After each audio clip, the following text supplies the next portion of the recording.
All right, today we are diving deep into the world of centrifugal pump maintenance.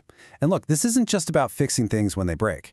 This is about making your equipment incredibly reliable, super efficient, and really just making it last a whole lot longer. Let's get right into it.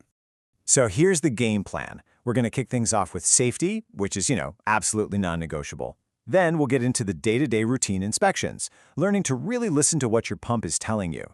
After that, we'll focus on caring for the most critical parts, talk about the big annual overhauls, and then run through a quick guide for when things do go wrong. We'll wrap it all up by building a proactive maintenance plan that'll save you a ton of headaches. Okay, first things first, and this is without a doubt the most important part, safety. Before a single wrench is turned, these steps have to happen, every single time. This is the barrier between a smooth maintenance job and a really, really bad day. It protects you and it protects the equipment.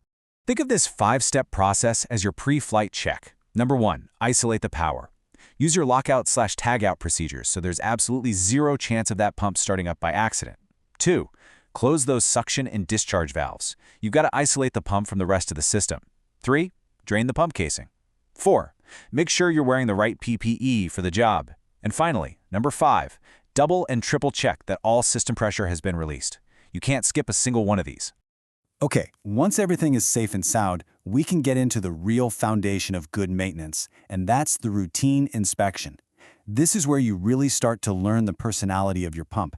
By looking and listening carefully, you'll hear it tell you something's wrong way before it becomes a major failure.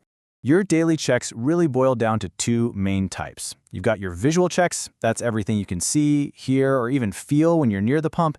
And then you have your operational checks. This is the data, the numbers the pump is giving you while it's running. Both pieces of the puzzle are absolutely critical to understanding the whole story. So, during your visual checks, you're basically a detective looking for clues. Leaks are a huge one, whether from seals or flanges. It might look small, but get this, a seal leaking just 1 drop per second wastes over 400 gallons in a year. Listen for any weird new noises, feel for any vibration that wasn't there yesterday. Take a quick look at the coupling and always glance at your pressure and flow gauges. Do they look normal? These are the pump's vital signs. Now for the operational checks, where you're looking at the hard data.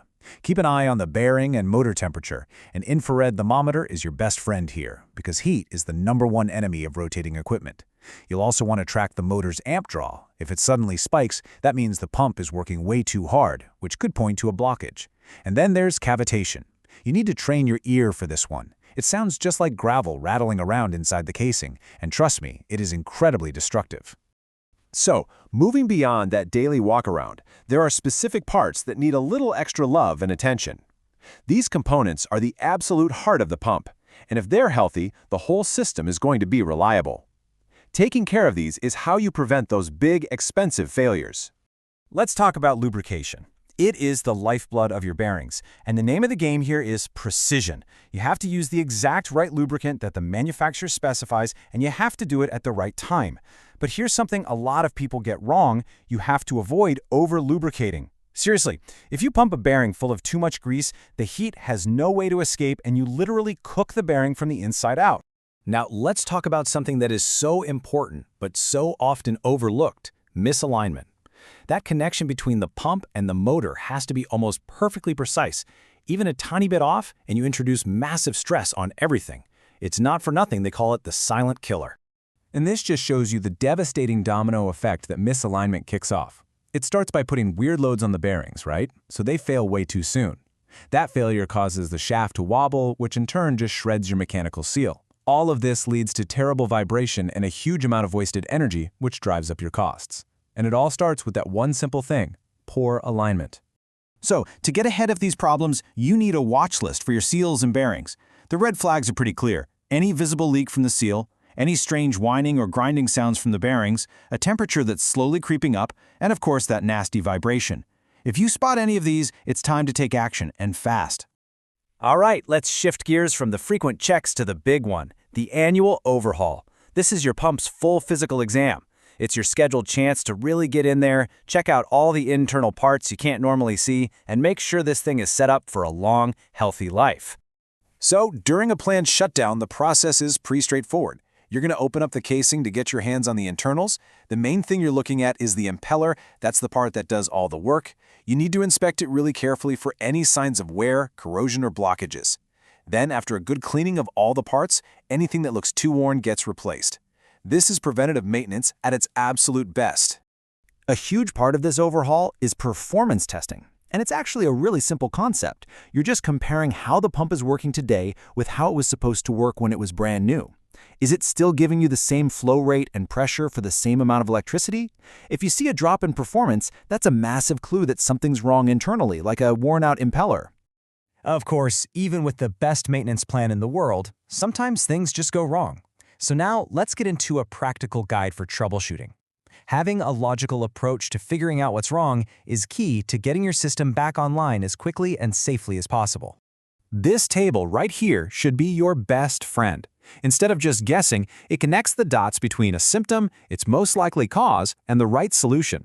For example, if the pump is vibrating like crazy, your first thought should be alignment. If it's getting really hot, you should suspect a bearing problem. No flow at all? You've probably got an airlock. It's a simple roadmap to finding the root of the problem. Okay, let's bring everything we've talked about together. Because while knowing how to fix things is important, the real goal is to stop them from breaking in the first place. And we do that by shifting our mindset from being reactive to being totally proactive, with a structured plan. A great maintenance plan is all about rhythm. It's a layered approach, right? You have the simple, quick checks you do every single day and every week. That's your foundation. Those build up to the more involved monthly tasks, and all of it leads up to that big, comprehensive annual overhaul we talked about. And here's what that rhythm actually looks like. Every day, you're using your eyes and ears, checking for leaks and listening for weird noises. Every week, you're on top of lubrication and monitoring for vibration. Every month, you're proactively checking alignment to stop that silent killer before it starts. And once a year, you commit to that full internal inspection. A schedule like this turns maintenance from constant firefighting into a smooth, well-oiled machine. So in the end, it really all comes down to this one simple question. Is your maintenance plan reactive or is it proactive? Are you just waiting around for things to break? Or are you following a plan to make sure they don't?